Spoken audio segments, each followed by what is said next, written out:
Good evening, everyone. Welcome to those of you in the gallery tonight. And it is 6 o'clock, right on time for the commencement of our meeting. The public is advised that it is council policy to record the proceedings of meetings of council on digital media to assist in the preparation of minutes and to ensure that a true and accurate account of debate and discussion of meetings is available. This audio recording is authorised by the Local Government Meeting Procedures Regulations 2015. Firstly, I would like to begin by acknowledging the traditional owners and custodians of the land on which we meet today, the Tomagina people, and to pay our respect to those that have passed before us, their history and their culture. The first item tonight is the record of attendance. There are no apologies, but we do have a leave of absence previously approved for Deputy Mayor Edwards. Item 2 is the confirmation of minutes of the previous meeting. There is a recommendation there. Could I have a mover for that? So moved. Thank you, Councillor Roberts. Could I have a seconder, please? I'll second. Thank you, Councillor Johnson. Are there any corrections to the minutes, because they must be identified and agreed to at this point prior to taking a vote to adopt the minutes? Any amendments, comments, corrections? There are none. All those in favour, please say aye. Aye. Carried unanimously. Point 3, declarations of interest. Are there any councillors or staff that have a declaration of interest at this point? There are none, so we'll move on to item 4, which is the councillors' announcements and report. And the announcements by the Mayor, I do have a brief report to provide tonight. At the recent North West Tasmanian Fire Service Awards, a total of 10 national medals were awarded to volunteer firefighters from within our local government area for varying periods of long service and volunteer support at the 2019 bushfire battles in New South Wales and Victoria. While I'm unable to provide the names of these dedicated and courageous volunteers for privacy reasons, they are to be commended as first responder heroes who confront the risks, tensions of the new bushfire era now emerging across Australia as a result of climate change. I also wish to congratulate Dr. Graham Stevenson, who was awarded an OAM on Friday for service to conservation and environment. Dr. Stevenson has been a volunteer with Wynyard Landcare from 1993 to 2018 and awarded life membership in 2014. Dr. Stevenson has undertaken 20 years of applied research into organic and biological agriculture as sustainable farming, relating in particular to earthworms, and he introduced 5 species of dung beetle to Tasmania as they are important for the breakdown and recycling of dung into the soil, enabling the nutrients in the dung to cycle through the ecosystem. Dr. Stevenson was awarded Tasmanian Senior Australian of the Year in 2020. Also, 4.2, my communications are they are before the council. Are there any queries or comments that anyone wishes to make? Nothing there.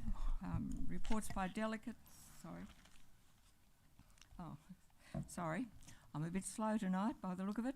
It does mean that I have a recommendation there that the council note my communications. Could I have a mover for that? So moved. Councillor Bramage, could I have a seconder, please? Yeah, second. Councillor Hyland seconded. Are there any questions or queries, as I did ask previously? I just want to say you've been doing a good job, Mayor Dunningham. It's quite a busy schedule. Thank you, Councillor Roberts. If there are no comments or questions, I put the motion. All those in favour, please say aye. Aye. Carried unanimously.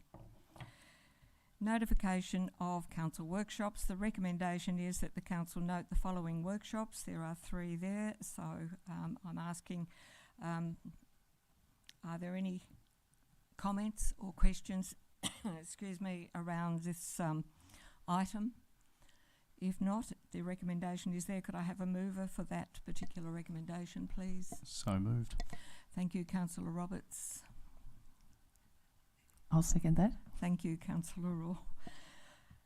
If there are no further comments to make about that particular item, I put the motion. All those in favour, please say aye. Aye. Carried unanimously. Item 5 brings us to the public questions and statements. We have 5.2.1, Mr Powell. He had posed a question, gazebo replacement with an officer's response. That brings us to 5.3, the public questions without notice. And before any questions are put to the Council, I need to read this statement. The Council encourages community participation in its meetings through the opportunity for public questions and statements. Consistent with Council's core values, councillors and staff strive to ensure all people are treated with respect and integrity. We expect our residents and ratepayers to apply similar standards in their dealings with Council. As Mayor, it is my responsibility to maintain the orderly conduct of Council meetings and to determine whether a question or statement is out of order due to the use of offensive, objectionable or defamatory expressions. I remind everyone that Council's new Council meeting procedures were adopted at the March Council meeting. In particular, it should be noted that a maximum of 3 questions may be asked per person. Any parts to questions are considered questions. All questions are to be asked before a response is provided. There is a time limit of 3 minutes per person to ask questions. Once a question is answered, there is no debate on that question. Public statements are limited to a maximum of 3 minutes per person. There is to be no questions or discussion related to a statement. I ask members of the public to show proper consideration and courtesy in their comments. We have three questions this evening. Mr Hutchison, would you come forward? And you have 3 minutes for your 3 questions.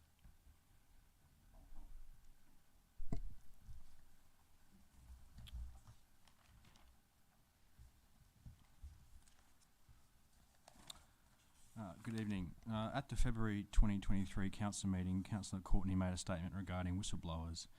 In that were the following words: I call for an independent review because management were in breach of legislation. From what I've read, this statement relates to an independent review into this Council's workplace culture. Now, this is before my observations of Council, so I'm seeking some further information and perspectives.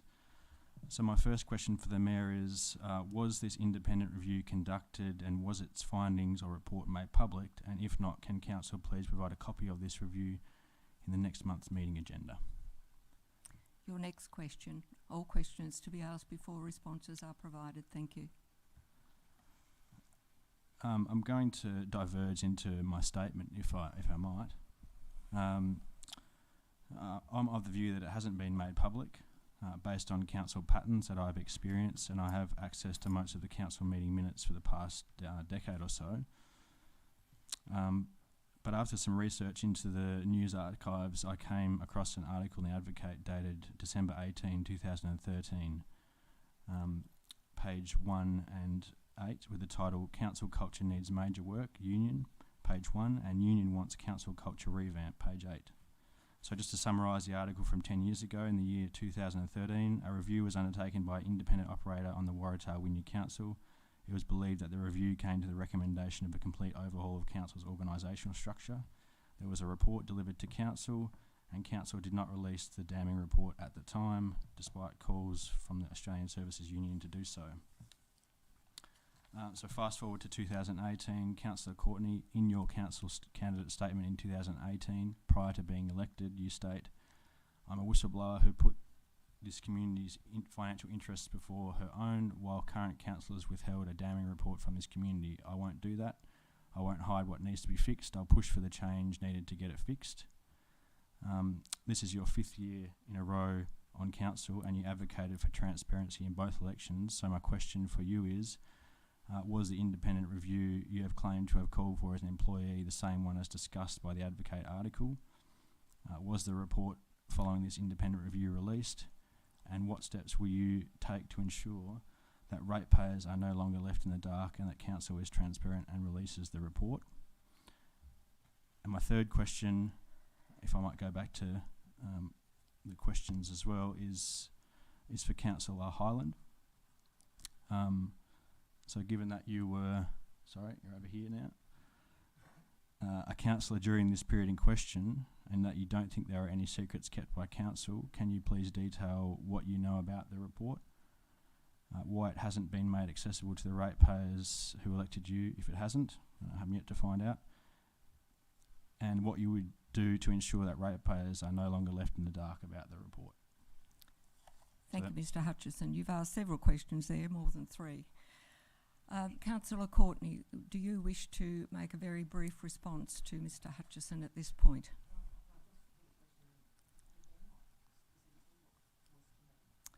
Mr Hutchison, would you please? I guess, the question was about the report, and I asked the question of yourself before Councillor Courtney, because you might be able to provide some insight as to whether the report was made public, and that would potentially save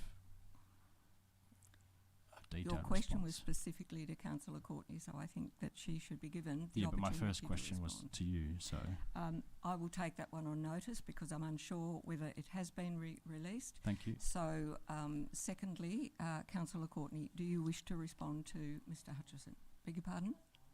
You don't. We'll turn your microphone on, please. Okay, as to the first question, yes, I did run on transparency, and I did claim that I had the view that there was a report being sat on by the current councillors that was damning. That's obviously public knowledge. To the best of my knowledge, the report has not been addressed. It has not been released, to the best of my knowledge. And what was the last question? If you would take any steps to ensure ratepayers aren't left in the dark and council is transparent and releases the report. I think what I've been doing by getting online meetings brought in is helping with transparency. I think that we're showing now the public a lot more of our decision making and the process behind it and where each councillor stands on everything that we vote on. I think that my fellow councillors hopefully tonight will help support a change to our public disclosure policy, and I think that will help us with more transparency and accountability.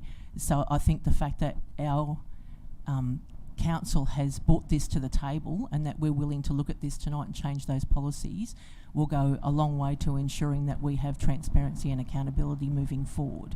So I feel like these things that I've been putting forward are probably going a long way to address the past culture not repeating itself in any future form. Thank you, Councillor Courtney. The third question from Mr Hutchison was to you, Councillor Hyland. Do you wish to respond to that question tonight? Thank you.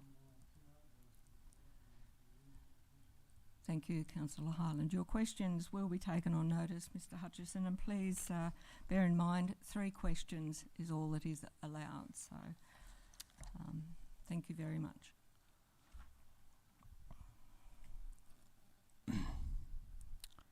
Are you finished, Mr Hutchison? I'm going to take the time that I've got allocated to myself just to collect my thoughts.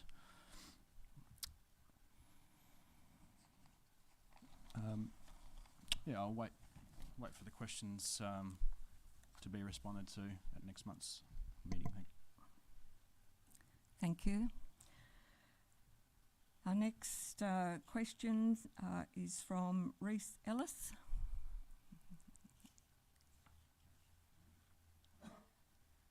Thank you, Reese. If you would come forward and down the back of the microphone there, flick that light on.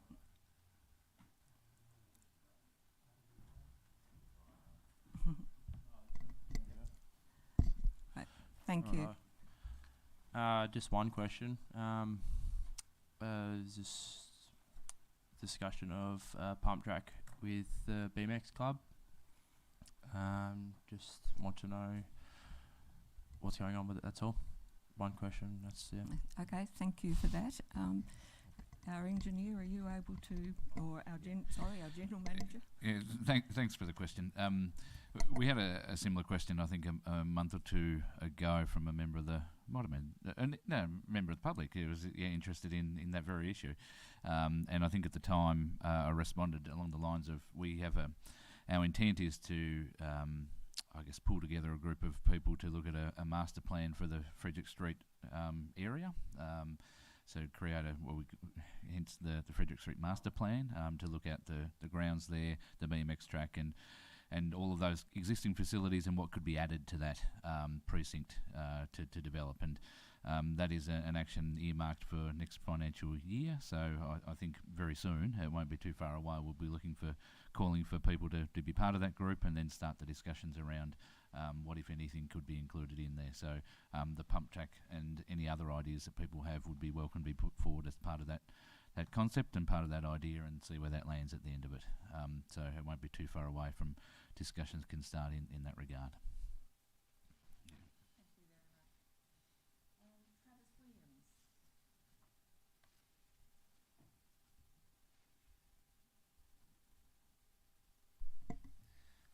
Good evening, everyone. Thanks for your time again. Just going further on from a couple of months ago when I spoke about the pump track at the Frederick Street, and thanks, Reece, for bringing it up again. Just some more ideas, because we did say that was going to talk about it at the coming financial year. Some more thoughts was, I did see about the emergency service might be combining, and the skate park would possibly be removed or upgraded. So my thoughts were there about potentially bringing that towards the pump track area as well. So I want to bring that on board. And also the potential of, if there was any thought on mountain bike trails in the future, if we could potentially have the Frederick Street section there near the BMX track as the gateway to the mountain bike trails. So car park, wash bays, and maybe a warm-up track there in that vicinity, and then they could ride up through past Dargaville's into Aldina and that sort of area, into that into those areas, then come back, have their cars there in closer to town.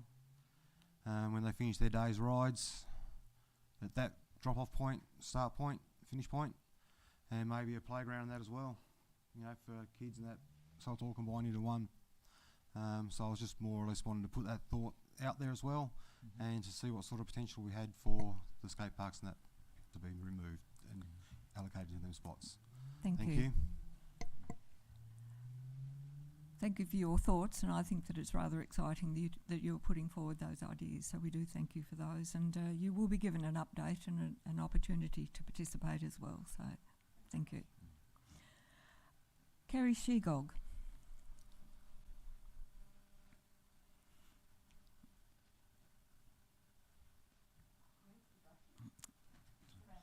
Behind. Oh, thank you. Hi, I'm Kerry from Sister Speech. I sent out a letter by email to all the councillors today. I'm not sure, it's very late, so I'm not sure if anybody's read it, but this got the background to my question. And I'd like to ask whether the council will be acting to prevent cats roaming and impacting on the wildlife in the region. Probably more specifically in the townships, in the national parks, or the national park. And the other question is, have you ever considered mandatory cat registration and fines?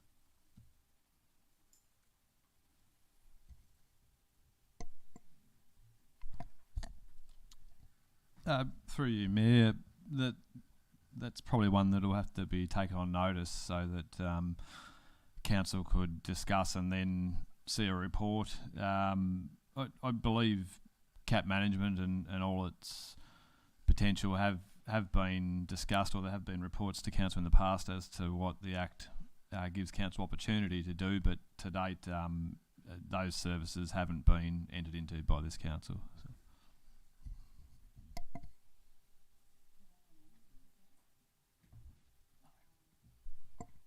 I've got 3 minutes.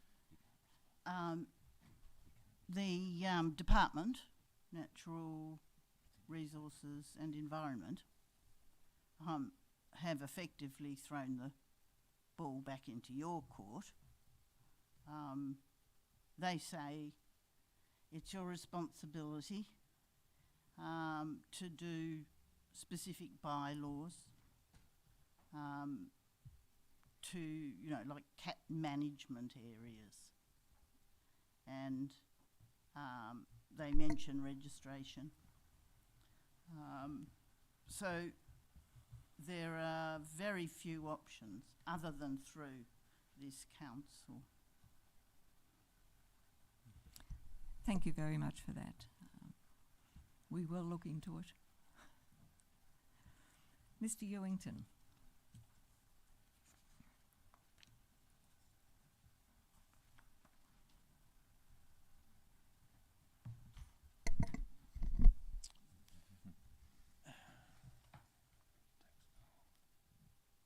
Ready to go, Madam Chairman? Statement. My statement is about tactile pavers. As I've been in the industry now for 18 years, of May the 12th, I have been trying to get this council to be aware of how important tactile pavers are for the blind and poor vision personnel, people of the community. In 2016, a member of the community had an accident which in turn made him blind, and he approached the council through his care person, to see if he can get tactile pavers put in to allow him to become part of the community by entering to the main street, so he'd be able to partake in the doctors and interact with the people in the community. The council told him not interested. So I personally took on the case through Discrimination Commission to see if with his help that we can try and convince the council of how important tactile pavers are. We also organised a meeting with the person concerned to show how alike these tactile pavers are for the safety and welfare for people with poor vision and blindness, to allow them to become part of the community and be safely enter the community and return home. Unfortunately, the council did not see this and didn't recognise it and didn't want to partake. It's now 2023, and during that time there has not been any major improvements in this case. As you're aware, along the coast, many councils are now fluently installing tactile pavers for the blind and in poor vision personnel. Private industry in Wynyard Municipality are required to put tactile pavers on certain sections of access to their property as a requirement. Metro buses on all their bus stops have installed tactile pavers for the blind and poor vision personnel to be able to go to the bus stop and position themselves by the dots, so they're at the right position to enter the bus.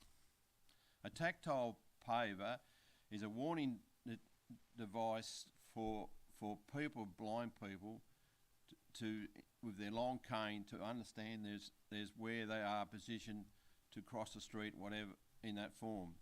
They are very important for approaching streets and hazards and things. Tactile pavers set out challenges for the blind and vision impaired and pedestrians and provide a tool for assessing the walkability and safe access to walk the streets with the safety of the right road environment and pedestrians for the vision impaired.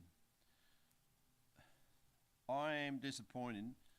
I know the council, through my 18 years of being in the disability industry, the council are very difficult to realise the importance of these things for disability and members community.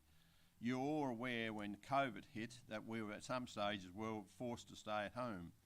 Just spare a thought for the people who got poor vision and damaged eyesight, that they can't leave home on their own and have the independence to come down and be involved in the community and be part of the community and to go to gyms, swimming pools or shopping centres.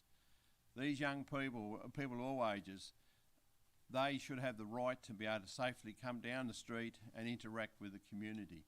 Because I know personally there's many people I've worked with or associated family members have this vision coming across them. And I do feel that this council is discriminating and not thinking of the people's requirements and I don't understand why this is happening. So I'm once again asking if the council please consider the people in this community who have blindness or poor vision, and to have put these tactile pavers in on major entry points to the community, so they're allowed to access and be part of the community. Thank you. Question 1, Madam Chairman. As I've just explained the outline of my involvement with tactile pavers and what I'm trying to achieve, can the Waratah Council provide reasons to the community for not installing tactile pavers for the blind and vision impaired members to allow safe access and inclusion within the community? Question 2. Reference to the non-conforming pathway at the corner of Park Street, Car Park and English Street, which is a major access street to the central shopping centre for the community, which has now been closed off for several months due to the installation of the new IGA car park, which has been now being completed for some months now. With the completion of the repair of the section of pathway of 12 metres in length would allow the safe access for all members of the community, able-bodied, disabled members and community members which have limited mobility. Why is this not being done? Thank you. Thank you for that. I'll pass those questions on to our engineer. Thank you, Mr. Summers. Through you, Mayor, for the first question, some tactile tiles have been put in, and Council has an annual program of creating DDA compliant footpath ramps and adding tiles year on year. Probably they haven't progressed to the speed that Mr. Ewington might like, but they're certainly there to be done, and as I understand in budget preparations, that similar program will be considered by Council to continue to do that work. For the second question, the outstanding IGA section of footpath, which is to the west of the works, which I understand to be what Mr. Ewington is talking about, has been held up due to getting an NBN contractor to site to move a pit. I'm aware that the contractor on site in Hardings has made contacts with that contractor, and we should expect that pit movement to occur in the next 3 to 4 weeks, and then reinstatement of that footpath. Thank you, Mr. Summers. That's the end of our question session. Moving on to item 7, matters raised by councillors. Councillor Hyland, you had a question on new roadworks, Bass Highway, and there is an officer's response there. Courtney, the roadwork speed limit signs on the Bass Highway, you have a response. Councillor Bramich, roundabout maintenance, you also have a response from the officer. Councillor Roberts, grant subcommittee, there is an officer's response very clearly responding to you, and Councillor Roberts again, tree at the skate park. There's an officer's response there, and Councillor Roberts, your question on audio books, there is a response there as well, and 7.1.7, extension of the boat ramp, you asked a question, and there is an officer's response there as well. So I'm moving on to councillor questions without notice. Are there any questions from the councillors without notice this evening, please? Yes, I've got 2 questions. Thank you, Councillor Roar. Go right ahead. The first one is that in May, the first community session with councillors and staff was planned, and unfortunately that couldn't go ahead with clashes and advertising and things like that. I just wonder whether can the community sessions be planned and set out for the year with a variety of times and venues to ensure best access for all community members and allow for prior diary planning for councillors. So maybe as councillors we could work together and make sure that there's councillors at each session. So whether those diary dates could be put forward so we can plan for those. Thank you, Councillor Roar. Through you, Mayor, thank you for the question. And you're quite right, Councillor Roar. The first community conversation did fall over for a range of reasons, and we're yet to, I guess, reorganise a new date for those to recommence. But the point you make is very valid. The better planning, the better structure that we have to those certainly makes it easier for people to attend and to plan and so forth. So, and I know in the past with those community conversations we have put out an annual calendar, if you like, highlighting the locations and times and so forth. So we'll take on board the point that you raised and have a look if we can get that information out to everyone. Thank you. Sorry, Councillor Roy, you said you had a second question. Yeah. Look, my second question is around beach access, and that's probably pretty important for families and people with specific needs. It's important so that their outings and activities can be planned. I was just wondering whether the council has a plan on the type of access at each beach in the municipality, because the beaches are a big space for families. And is there any future planning so everyone can know where good beach access is for people that might have specific needs or families? I suppose this has come from at the end of Port Road. There's a new car park and things like that there where people, I suppose, would be encouraged to park and go for a walk on the beach. And I couldn't find the beach access there, so I had to slide down the rocks. But that's fine, but it just made me think about access is important to a lot of people to know where they park and where they alight and get out. Yes, thank you, Councillor Rourke. Mr Summers. Through you, Mayor, I don't believe we hold a specific plan for accesses to beaches. There has been perhaps via budget discussions occasional upgrade of beach accesses. So the answer to the question is there isn't a specific access plan for beaches, but capital works have been done from time to time to address where access is inadequate or could be improved. So I guess if council wanted to look at it holistically, that could be something it considers. Thank you, Mr Summers. Are there any further questions from the floor? Councillor Roberts. Look, I've just got a little bit of a statement and a question. It's about Councillor Courtney in regards to Mr Hutchison's question. I was actually an employee of this council between 2012 and 2014 in the period that he's speaking of, and the statement I want to make is that I actually work with Councillor Courtney in this organisation, and on top of that, Councillor Courtney was also my representative delegate for the Australian Services Union. I found Councillor Courtney beyond exceptional in her position at this organisation, and she was incredibly helpful to me. As a union delegate for me also, she was incredibly supportive and helpful, and also as a councillor now, she has been incredibly welcoming and supportive of me. And also, if as people do follow the meetings, she's very much pushed for the whistleblower policy. She's pushed for transparency. We voted, myself and her are the two councillors that voted against the changing of the meeting procedures. And so I just really want to commend her. That's my question. Can I commend her on record for her conduct? Thank you, Councillor Courtney. Thank you, Councillor Roberts. It sounds like you didn't need to ask the question. You did commend Councillor Courtney in your statement. Thank you. Are there any further questions? No further questions. We'll move on to item 8, notice of motion. Nil have been received. Item 9, reports of officers and committees. 9.1, food, organics and garden organics curbside collection, the FOGO. Councillor Raw, will you?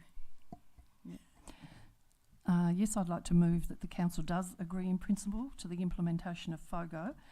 FOGO? Is it FOGO or FOGO? FOGO. FOGO. Look, why... Don't talk okay. yet. We need a second. Thank you, Councillor Raw. I'll second that. Councillor Hyland seconded the motion. Councillor Raw, if you would like to open the debate, please.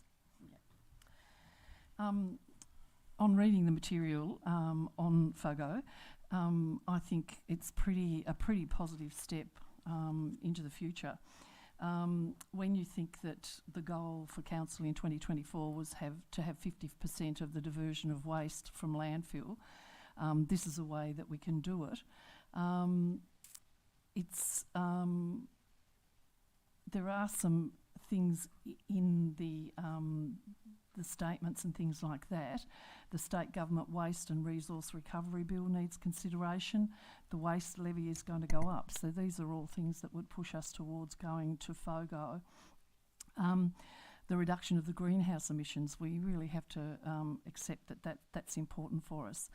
I really like the timing around that there is a couple of years for education so we can talk to our community and increase their understanding. So I'm just supporting this and hoping that councils will also support it. Is it possible for me to ask a clarifying question at this point? Yep.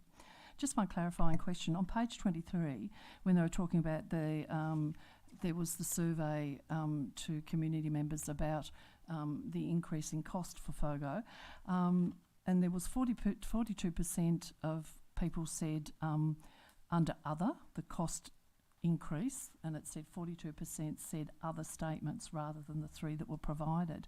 Does anyone remember what those other statements were? Or? Mr. Summers will be able to provide that information. Through you, Mayor, I believe it was the June 2020 meeting where the survey results were noted by council. I can't recall, of course, the 241 other responses. There was a section for comments that there was some varying in degrees from paying nothing to comments around rates should pay for this already, and comments of broad nature, I would say. So. Okay, right. Thank you, Mr. Summers. Thank you. Are there any further speakers to this motion or against this motion? Councillor Hyland. Yeah, thanks, Madam Chair. There's not much more I can add, but the fact that we've got 18 months or so to make a few decisions around this, and I don't know that I did read it in the information, but in regard to if we switch the collection from fortnightly or go to fortnightly, there's a huge reduction in the cost, and it drops to something like $7, $8, somewhere around that. It's very cheap. The engineer might be able to just give me a little bit of help on that one. Yep, through you, Mayor. There's an opportunity to review the curbside waste collection service. The current contract expires 30th of June 2025. That'd be a time to consider whether that goes from weekly to fortnightly. With the proposed introduction of fortnightly FOGO and a reduction in frequency of waste pickup, that would mean a net cost increase of about $7 with the new service included and the reduced frequency of waste pickup. Thank you for that. Yeah, thanks for that. Yeah, and I think it's something that we really need to do. We've just got to reduce that stuff going into landfill. Thank you, Councillor Hyland. Councillor Bramage. Thank you. Well, I don't know whether I'm going to shock too many people or not. I'm going to speak against the motion at this stage. Most of the people I've talked to don't want it. They don't need it. They've got composting heaps. They've got chooks. They've got no organic waste to go in the bin.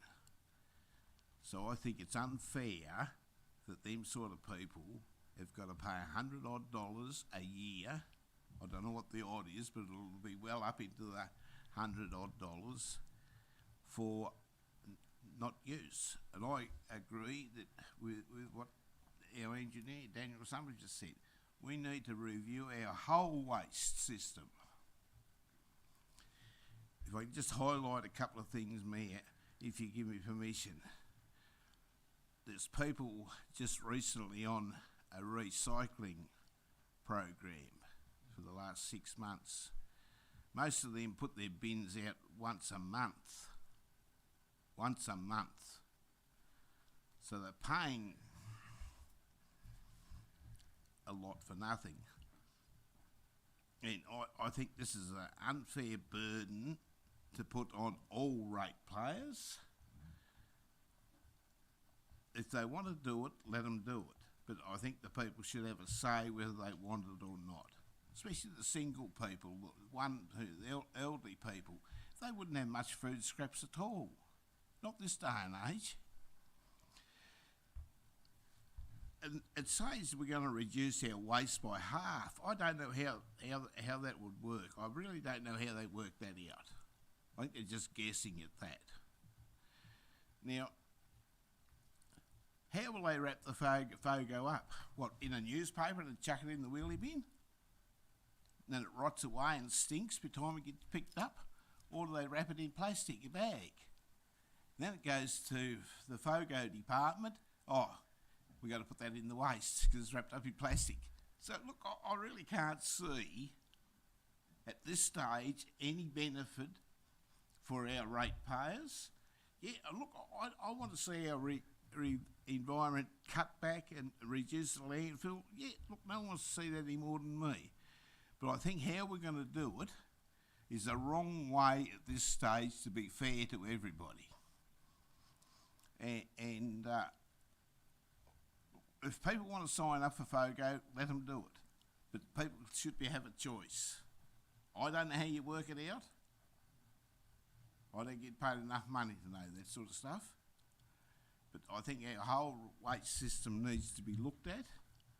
And I think we will do that in another year or two's time. But at this stage, I just couldn't support the FOGO for them reasons. Thank you. Thank you, Councillor Bramich. Are there any further speakers? Councillor Roberts. Thank you, Mayor. Just for the members of the public, the gallery, anyone who's watching, in relation to FOGO, in February 21, the state government introduced the Draft Waste and Resource Recovery Bill, which has since been legislated and includes the introduction of a waste levy for every tonne of waste disposed to landfill. So the government's been sick of waiting for people to sort this out themselves, and they figure the best way to actually encourage people is to basically charge them for any excess waste that goes to landfill. In 22-23 and 23-24, that levy is $20 a tonne. In 24-25 and 25-26, it's $40 a tonne. And in 26-27, 27-28, it is $60 a tonne, where it will remain. So it is very incredibly important we as a region start to recycle properly and just try and avoid landfill as much as we can. That is why we are looking at this. Obviously there are a lot of logistical issues when it comes to waste, and obviously keeping people happy and finding a suitable arrangement for everyone. So I can definitely see where Councillor Bramich is coming from, and I can definitely see the necessity for us to follow down this path and follow up on what is suitable for our region. So that is the reason why. Thank you. Thank you, Councillor Roberts. Are there any further speakers against this motion? Any further speakers for the motion? Councillor Johnson. Sorry. I think that the key word is education. We've got to educate our community on this little problem that we've got. Once we do that, yeah, fine.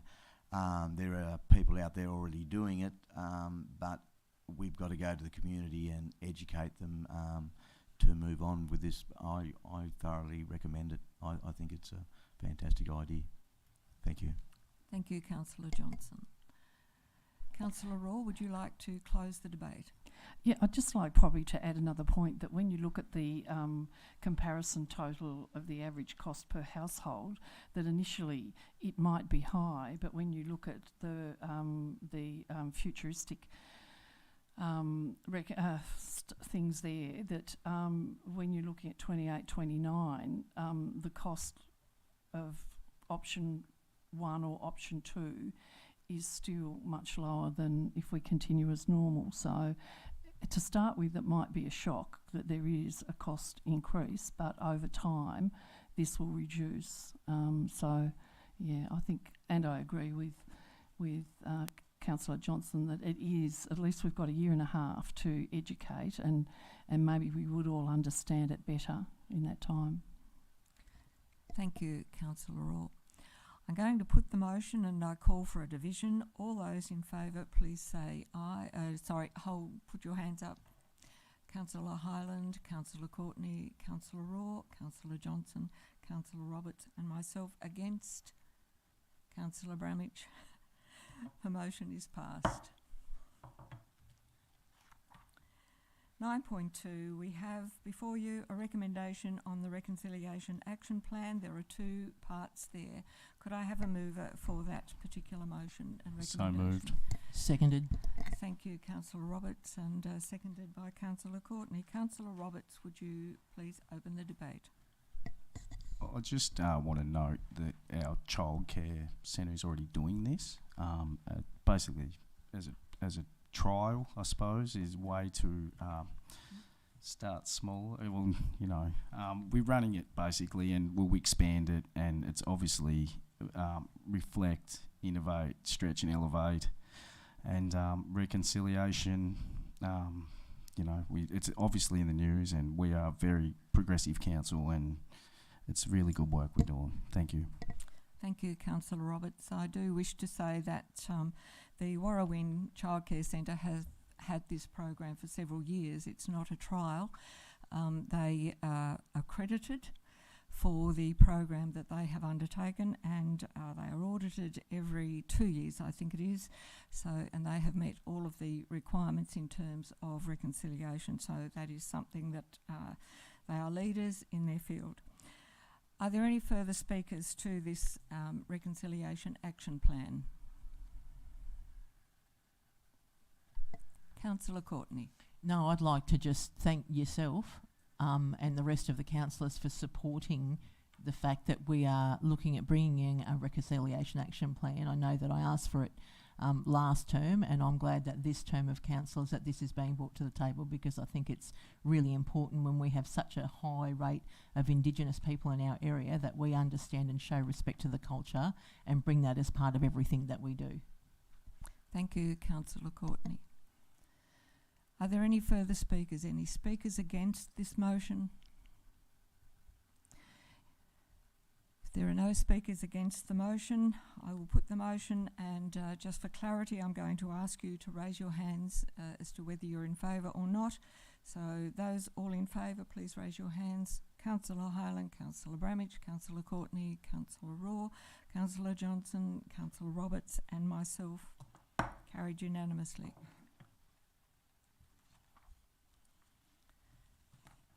9.3 is the Quarterly Information Report, Infrastructure and Development Services. There is a recommendation before you, and the report, it's a very comprehensive report, including building values, project updates, asset management, maturity improvement plan. It is a very, very thorough report. So could I have there is a recommendation, as I said, could I have a mover please for that? So moved. Thank you, Councillor Roberts. Councillor Hyland, seconded. Councillor Roberts, do you wish to open discussion or debate with this motion? I just want to say that you're absolutely correct, Mayor. This is an extremely comprehensive report. I would encourage all members of the public to look at the finer details of our operations, and they are right there. So thank you. Thank you, Councillor Roberts. Councillor Hyland, are you wishing to make a comment? Or? I will. Yeah, no.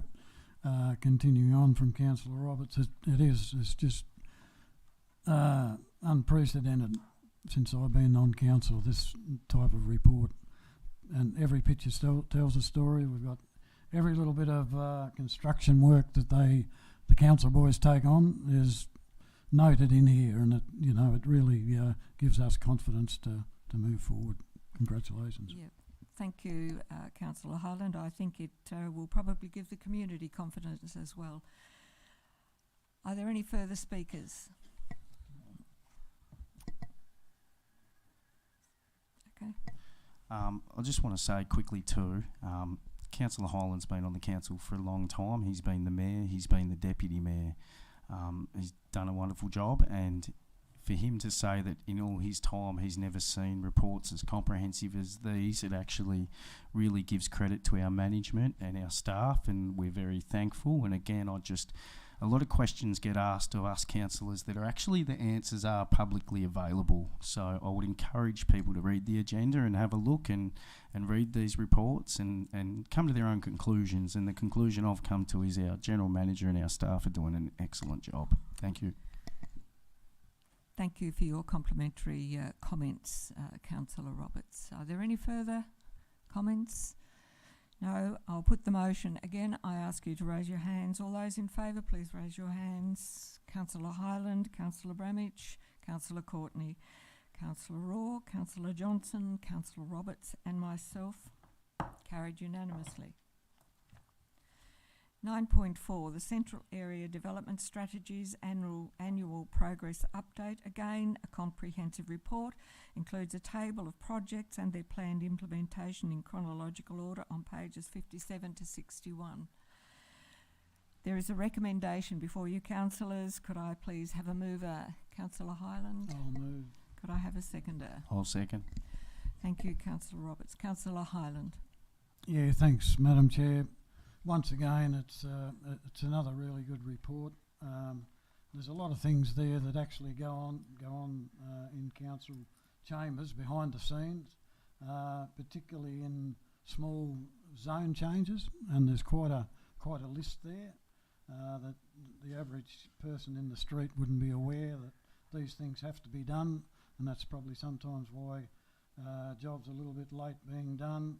And then jobs that are completed, and probably one that comes to mind is the IGA. The new upgrade around the IGA area is just one example. So, yeah, congratulations again on another good report.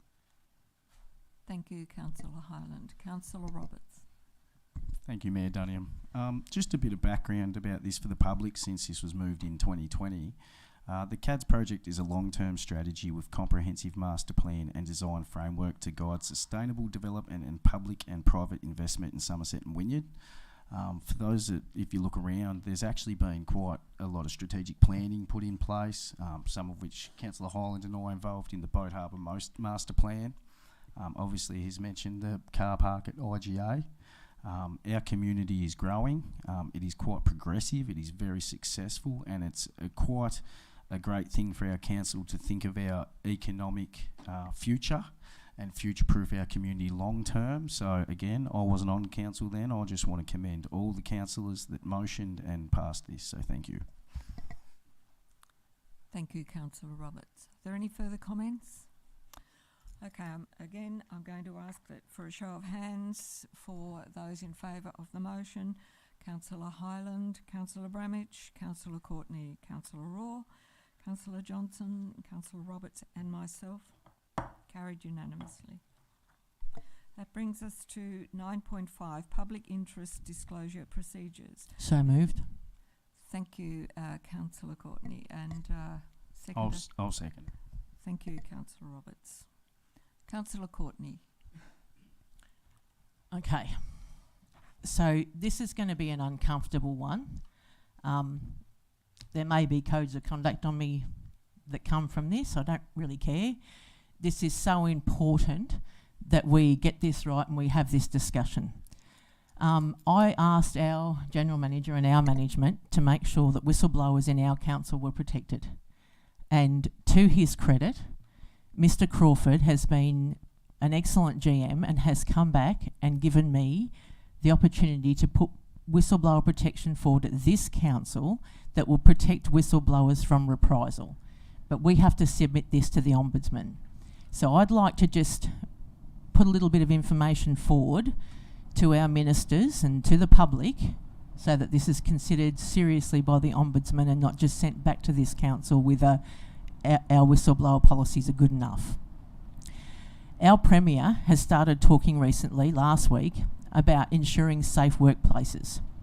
And I quote the Premier, "As Premier and as Minister for Mental Health and Wellbeing, I am very aware of my responsibility for public servants who should be able to expect a safe workplace." Reportedly, Mr. Rockcliffe plans to request a broad range review of the standing orders to make sure that the Parliament is a safe and respectful workplace. Well, we've got whistleblowers all over this state who unfortunately have taken or have attempted to take their own lives.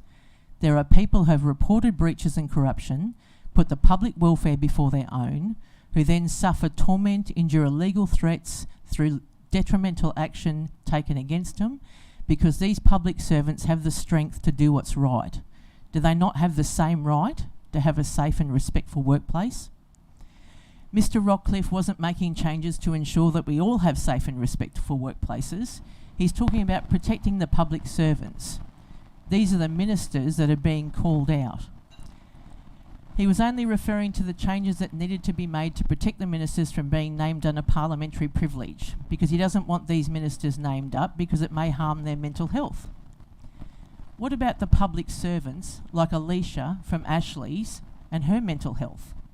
What about the public servants like myself, whose mental and physical health was severely harmed for making public interest disclosures, for reporting breaches? Point of order, Madam Chairman.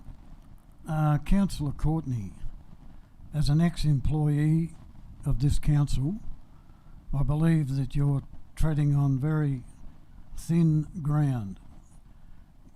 We are here to put a policy forward, and I'm just very concerned that you're trying to put this policy in place for the benefit of yourself down the track. I reject that. Yep. Thank you, Councillor Hyland. If you would just wait a moment and I will...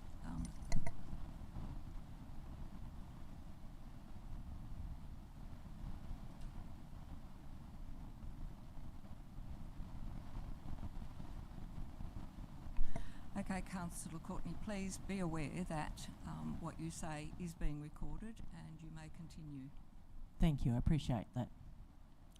What about the staff that suffer as a result of the poor management of these same ministers? Mr. Rockcliffe's priorities as the Health Minister for Health and Wellbeing is to stop his ministers being called out publicly. What I'm asking for is for Mr. Rockcliffe to provide the same safety and same respectful workplaces for every other public servant, not just the ones that he chooses to protect. Being a whistleblower means that you have to suffer a prolonged and destructive, harmful process. We need only to look at the Ashley's whistleblower and how she was treated. We need to only look at the nurse in Launceston who reported the sexual breaches there. And myself, I have literally, in Tasmania, lost my job 3 times for whistleblowing. So it's not just for myself, it's for every other whistleblower in the state and for changes to be made, and this is going to the Ombudsman. I feel that Rebecca White's reply was poignant. It's really important that we don't use worker wellbeing as a Trojan horse to decrease accountability and scrutiny. In my opinion, that's exactly what this change is going to do, decrease accountability and scrutiny of decision makers. Mr. Rockcliffe was serious about ensuring safe and respectful workplaces if, as he says, as the Minister for Mental Health and Wellbeing, that he's very aware of responsibilities to public servants who he should expect a safe workplace, then Mr. Rockcliffe needs to ensure safe workplaces for all servants and not just those at the top of the ladder. There's been 10 years of this Liberal state government and their legislative bodies, in my opinion, ignoring the pleas of whistleblowers.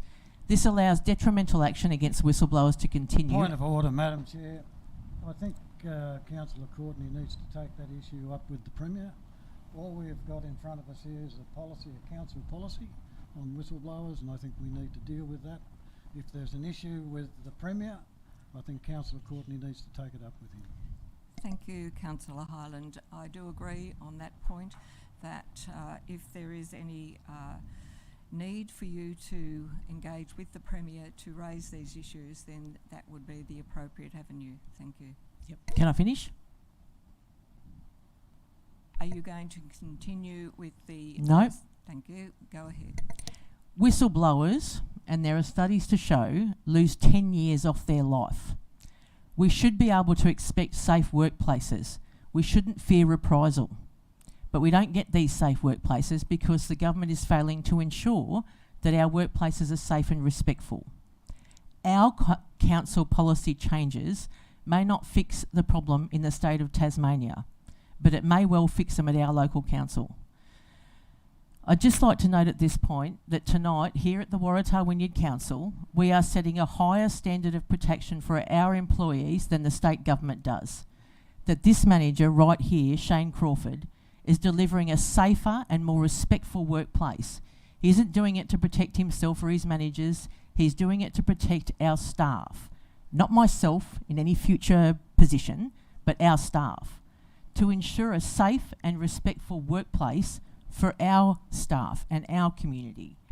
The Premier talks the talk, but our General Manager walks the walk. I'd just like to say, when the state government won't protect whistleblowers from reprisal, when they allow their own departments to take detrimental action against whistleblowers, they are failing to uphold and enforce their own legislation and policies, and it shouldn't be on councils to do it, but I'm glad that our General Manager is doing that for our employees. We shouldn't deny justice to the victims who need it, and they are the whistleblowers of this state. I believe what we do is a breach of human rights because it denies the justice that we should all have a right to and the safe workplaces that we should all have a right to. I thank the General Manager for doing the right thing and once again setting the standard. So please pass the whistleblower policy, and I hope that the Ombudsman does the same. Thank you, Councillor Courtney. Are there any speakers against this motion, please? Are there any speakers for the motion? There being no further speakers to the motion, I'll put the motion. I call for a show of hands, please. All those in favour, please say, show your hands as aye. Councillor Hyland, Councillor Bramage, Councillor Courtney, Councillor Raw, Councillor Johnson, Councillor Roberts and myself. Passed unanimously.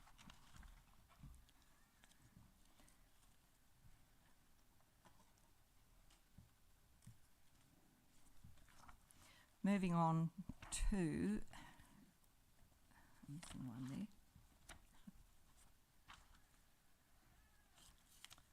Get it. 9.6, sponsorship, signage, policy and guidelines. There is a recommendation before you. Could I have a mover, please, on that? Councillor Raw, you.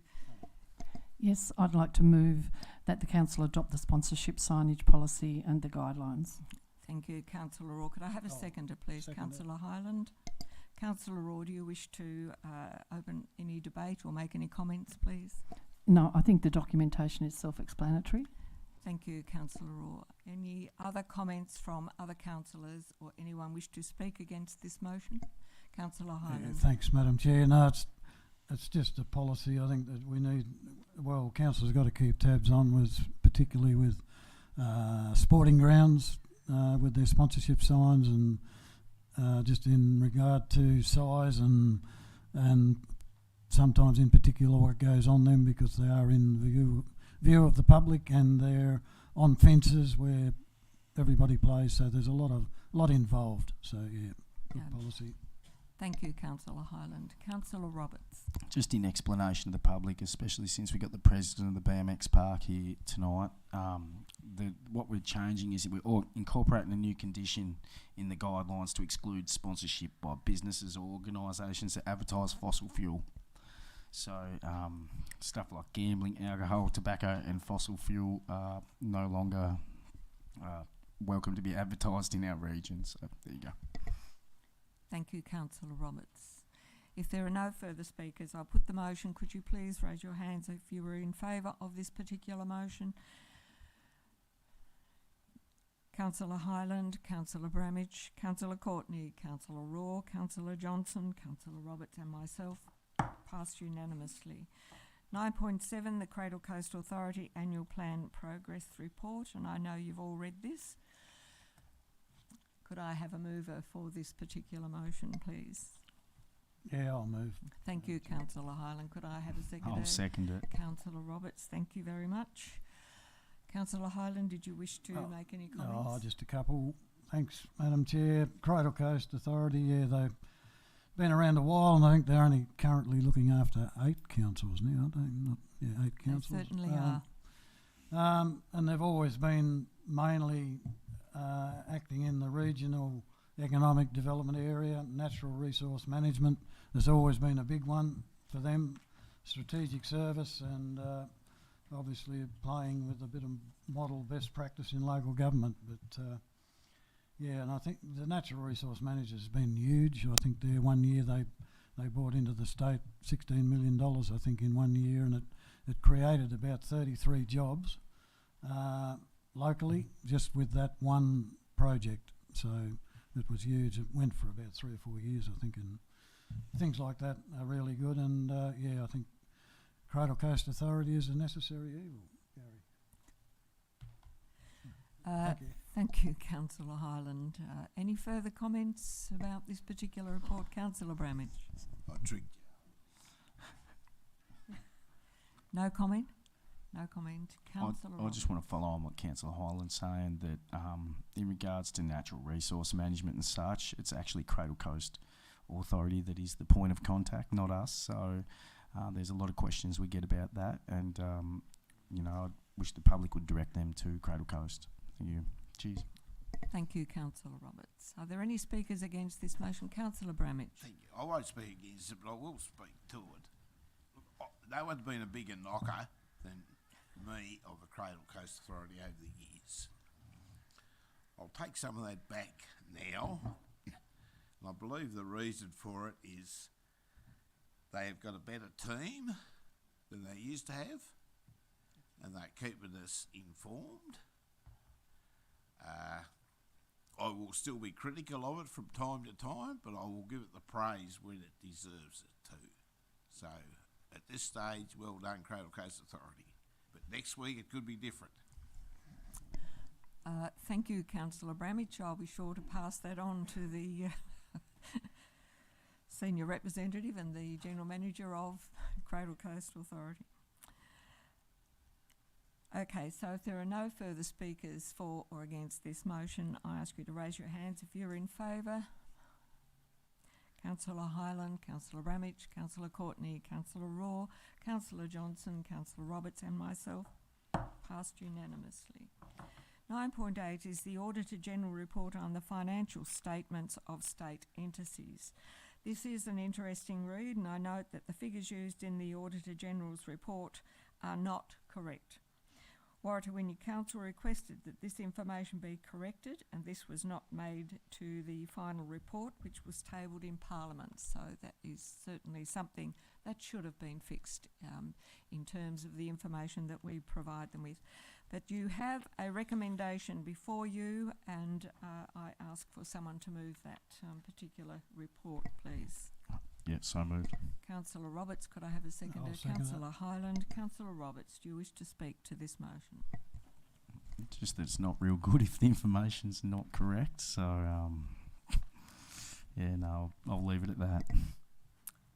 Thank you, Councillor Roberts. Councillor Hyland. I just wondered how much of the information, but there was a couple of figures there that I think are pretty correct anyway. On page 75, but councils, what are we, pleasing that Waratah Wynyard was one of the 6 rural councils to have a surplus in 21-22, and one of only 6 of the 29 councils to record a surplus in all of the past 4 years. I think that's pretty close to the money. So we've got a pretty good write-up, but obviously they've mucked a figure or two up, Mr. GM, have they? Well, I hope that the Local Government Reform Committee get the message. Yeah. All right, so are there any further speakers to this motion? Against? He's just checking some figures, I think. No, through me. I was just going to clarify that the correction was just in relation to one particular report around the capital spending. The other reports that are in there around with ratios and our other financial position and underlying surplus and so forth are indeed correct. It was the capital spending that we sought some clarification We on. got a pretty good rate, Yeah. I think it was pretty good. Yes, Councillor Hyland. We've Not, voted, have we? not yet. You're very keen to get this one through. Yeah, thank you for your excitement. Could I, Councillor Councillor Raw. Oh, yeah. Look, I was just going to ask, should we, I don't know, it's a clarifying question, can I ask it now? Should we approve something that's got a mistake in it, or shouldn't we just, or should we approve it and ask for that to be amended, or? Our General Manager will inform us. Through you, Mayor, the recommendation in front of you is to note the report. So it has been tabled in front of Parliament, so it already has gone through those steps. So anything we do won't be able to change that scenario. As rightly pointed out, we did ask for correction. That's the normal process. Generally, that would happen. It didn't. I don't think there's any further steps that we need to take. There can be an amendment in next year's edition. Okay, thank you, Mr. Crawford.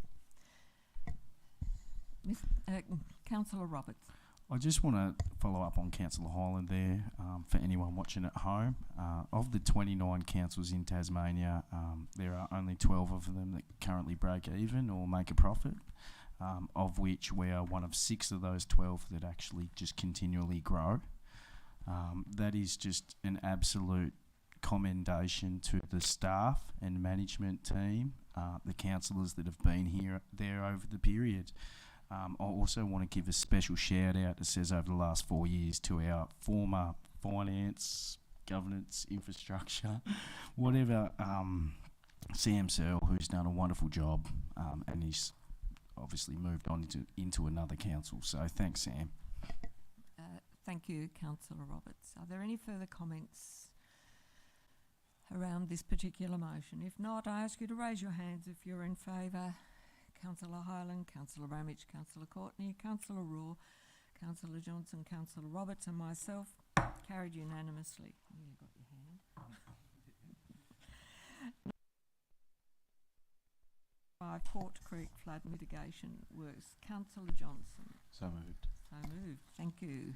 Seconder, Councillor Yeah, Bramage. I'll second that, yeah. Thank you. Councillor Johnson, do you wish to speak to this motion? I just, well, I think our last major flood was infrastructure, ASAP, and I congratulate the tender who did.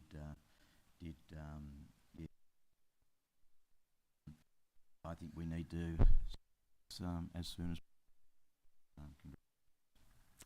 Thank you, Councillor Johnson. Are there any further speakers to this? Councillor Bramage. I just can't find, and I don't know whether I've seen it or not, when the work's supposed to start. Yep, through you, Mayor. If awarded as recommended, it would be an October start and due to complete in March 24. So. Thank you. No, I say let's get on with it. Thank you, Mr. Summers, and thank you, Councillor Bramage. Are there any further speakers to this motion? Councillor Roberts. I just want to quickly point out, congratulations to Gradco that did get this tender.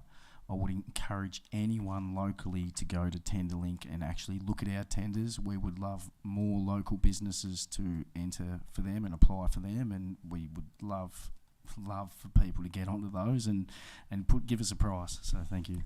Thank you, Councillor Roberts. Councillor Bramage. I've just got a question, if I may. Yes, you may. Through you to the Director of Engineering, is did the bird problem get sorted out there with the appeals? Was with the airport appeals? Through you, Mayor, look, with the flood mitigation works in the vicinity of the airport, wildlife in standing water is certainly a concern to the airport, and the flood mitigation works go some way to mitigating that happen. And we've discussed with the airport around bird netting for the specific drain on the end of the runway as part of these works. Probably a different matter I think Councillor Bramage is talking about is an appeal in regards to a subdivision permit for land that these flood works go through. So. Thank you, Mr. Summers. You clear on that one, Councillor Bramage? Thank you. If there are no further speakers, I'm going to ask councillors to raise their hand. Those who are in favour: Councillor Hyland, Councillor Bramage, Councillor Courtney, Councillor Raw, Councillor Johnson, Councillor Roberts and myself. Carried unanimously. 9.10 is the financial report for the period ended 30th of April. There is a recommendation before you to note this particular report. Councillor Hyland. So moved. Thank you, Councillor Seconded. Hyland. Councillor Roberts. Councillor Hyland, do you wish to make any comments? No, nothing at this stage. Thank you. Thank you very much. Any further comments? Councillor Roberts. Just that we're in a really strong position financially, and it says here a number of favourable and unfavourable variances. And we've had some pretty favourable variances in regards to interest and such, and it just shows how good a job our finance team are doing. So thanks, guys. Thank you, Councillor Roberts. Okay, if there are no further speakers against the motion or any further comments, I ask councillors to raise their hand if they're in favour. Councillor Hyland, Councillor Ramage, Councillor Courtney, Councillor Raw, Councillor Johnson, Councillor Roberts and myself. Carried unanimously. 9.11 is the Senior Management Report. There is a recommendation before you with two parts. To note the monthly Senior Management Report and note the Future of Local Government Stage 2 Summary Report. Could I have a mover, please? So moved. Councillor Roberts, could I have a seconder? Councillor Seconded. Courtney. Councillor Roberts, do you wish to speak to this motion?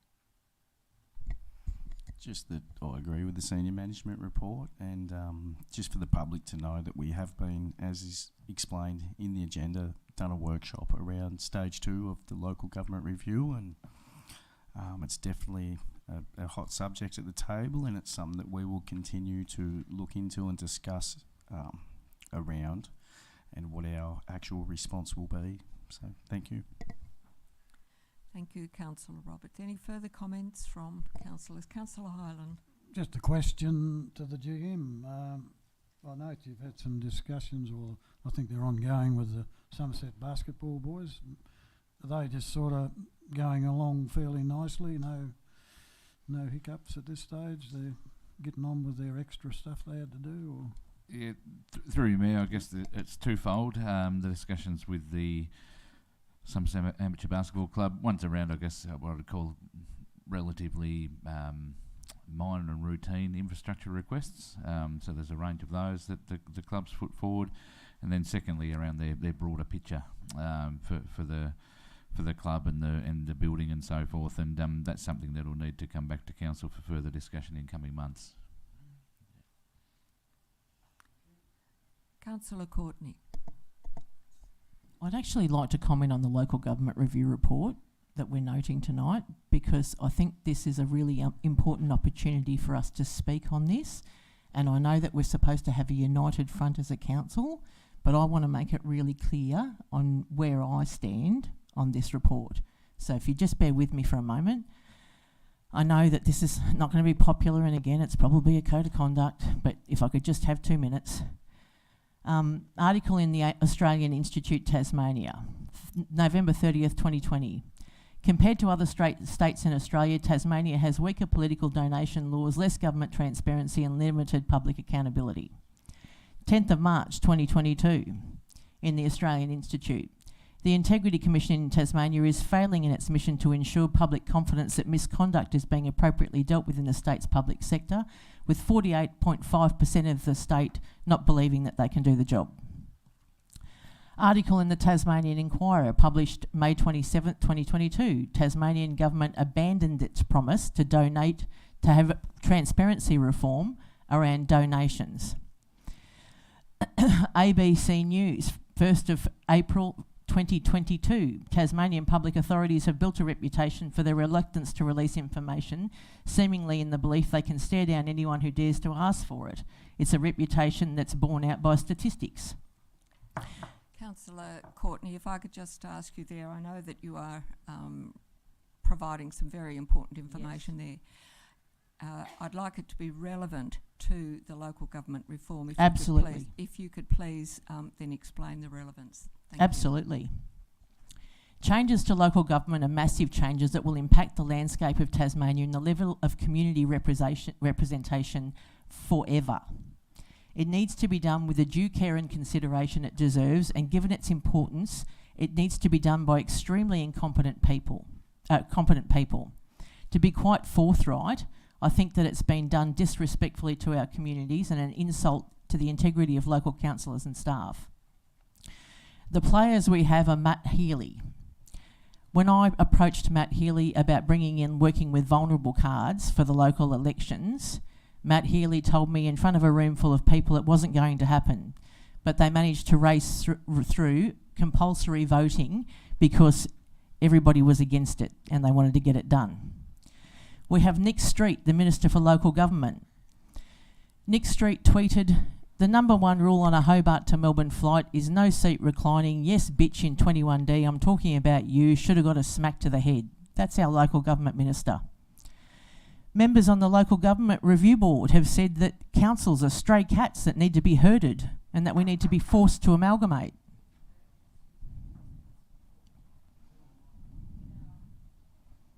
Please excuse me, Councillor Courtney. In our meeting procedures, a point of order, a statement is made by a councillor speaking that the councillor raising the point of order believes is or is likely to be offensive to a councillor or to another individual. I ask that you do not be offensive about any of our senior administrators in our government or the politicians, because we do have to work with every single government that comes along, and we must be respectful. So I'm asking you to be respectful in your words, if you would, please. Absolutely, but I'm stating facts that are public knowledge. They're on public record. So that's not my opinion, it's on the public record. Members of the Local Government Review Board refer to us as stray cats that need to be herded, that we need to be forced to reform and amalgamate. Well, I have serious concerns with that approach, because the Local Government Review Board members are reviewing local councils and commenting on our toxic environments and how we can't keep staff. Yet one of the board members was the same general manager that I personally reported for breaching legislation, for creating a toxic environment. Point of order. No, it's just way out of order. It's a statement of fact on the public record. No, you're way out of order. It's a statement of fact on the public record. Yeah, well, put it out where someone else can read it. You don't come across this table. Thank you, Councillor Hyland. Councillor Courtney, if you would please refrain from referring to individuals in this situation, and I don't believe that it is necessary for you to bring up these sorts of situations to support your argument. Councillor Hyland, I accept your point of order, so I ask that you refrain from referring to past general managers and any other individuals. Thank you.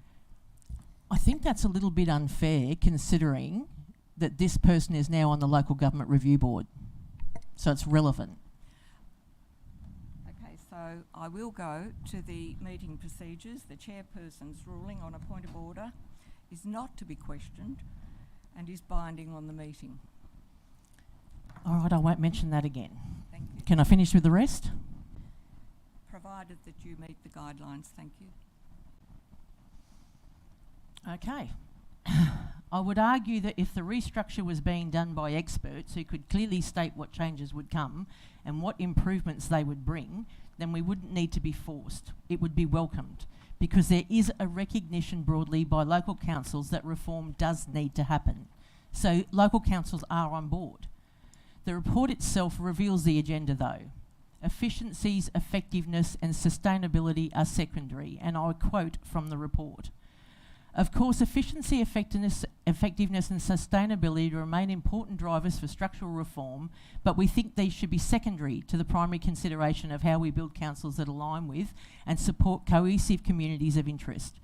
To me, this seems asinine. The primary consideration should be how do we build the councils that support our communities. If your primary consideration is not to ensure sustainability, effectiveness and efficiency, what's the basis that we're rebuilding these councils on? We need this review to be done by experts who are independent of the Tasmanian industry itself. I think that if we're going to make changes for all of our councils and this state in perpetuity, we need to give it the due diligence that it requires. We have secret political donations, we fail on our transparency, we fail on our right to information. We have a Premier that has lost 2 of his ministers who are saying that there are secret information in commercial in confidence, and they don't have faith in this Premier. There is no doubt that the reform needs to happen, but I don't believe that this is the government that we can trust to bring in this reform when the changes for the political and the community representative landscape will be forever. These are our communities. These are our communities' jobs. These are our local businesses that will be impacted. These are our art clubs, our sports clubs, our recreational groups. This change must be done strategically with a genuine intent of improving services while maintaining community representation. And I don't believe that this is what it is. I believe that we are trying to give the appearance of credibility, but I don't have the faith in the report or the decision makers. After Friday and the resignation of two of the party's ministers, I think that we realise that this government's own ministers believe that secret keeping is not good governance. Sid Sidebottom made a point. Point of order. Point of order. God's sake. We don't need a lecture on how the government's running the place and what the local government review is going to do. Everybody had their input, and you're in a team of 8 councillors, so we've put our views forward. We continue to put our views forward. I'd like to put mine forward. Well, yours will go in with ours, unless you've made I'd a like to put private mine submission. forward right now. Councillor Courtney, would you please allow Councillor Hyland to finish? Yeah, well, as I'm saying, we're a team effort here. We're putting in our submission.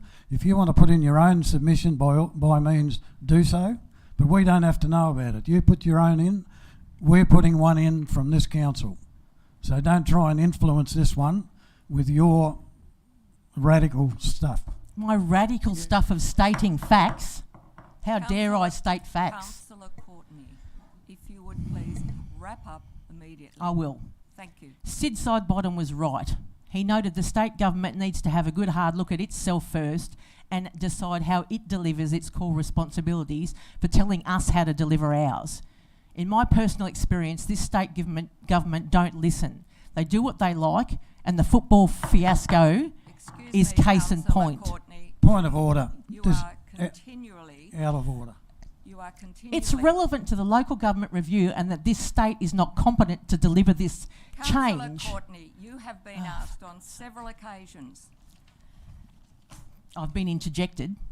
You have been asked on several occasions to watch your wording. I did not watch my wording. They are public statements that are on the public record. How is that inappropriate?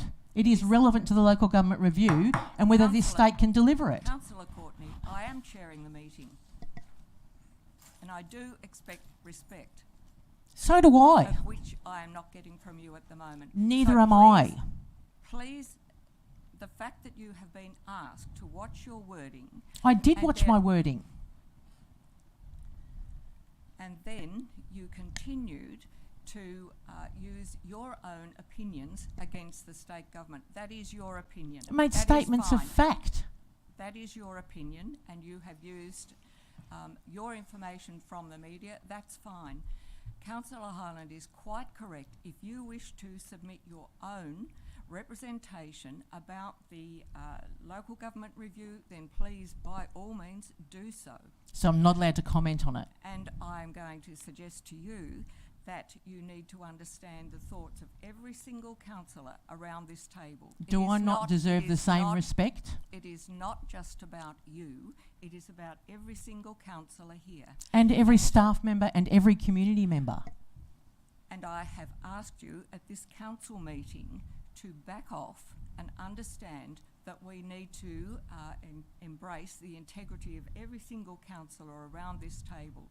It is not just your opinion, it is the opinion and thoughts of every single councillor at this council table, and we will, as a group, submit our response to that local government reform. No one is denying that some of what you have said is appropriate, but what I'm saying to you, I will not tolerate offensive comments about the government, politicians. Nothing was offensive.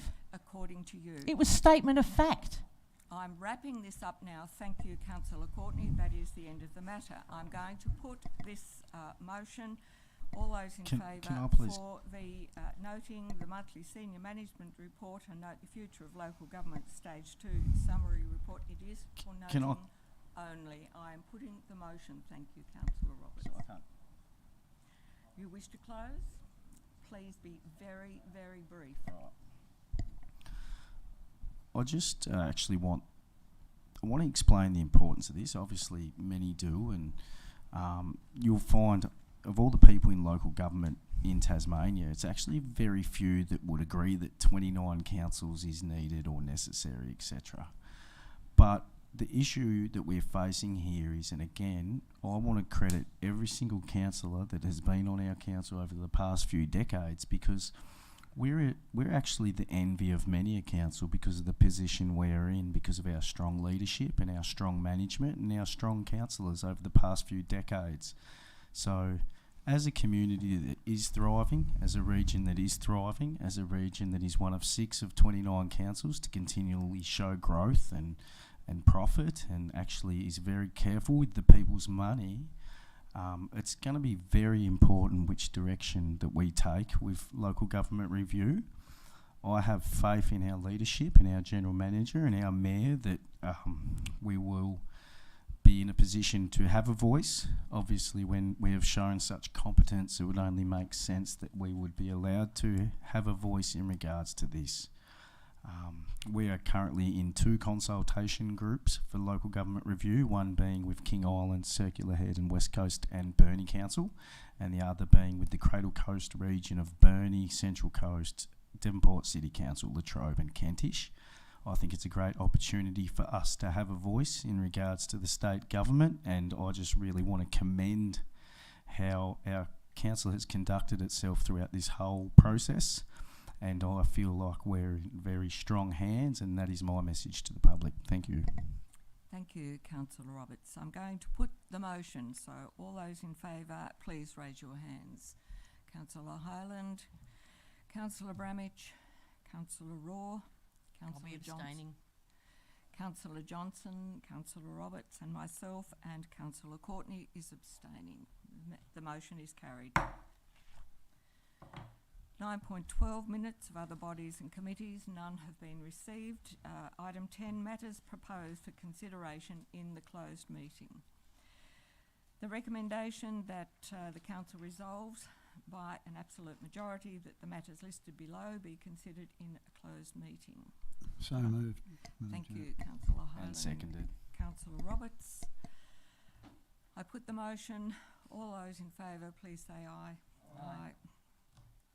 Carried unanimously. Item 11 is closure of the meeting to the public, that the Council resolves by an absolute majority that matters listed below be considered in closed meeting. Could I have a mover, please? So moved. Councillor Johnson, could I have a seconder? No, second. Councillor Hyland. I put the motion. All those in favour, please say aye. Aye. Carried unanimously, and the meeting is closed at 7:32. Turn your microphones off, please.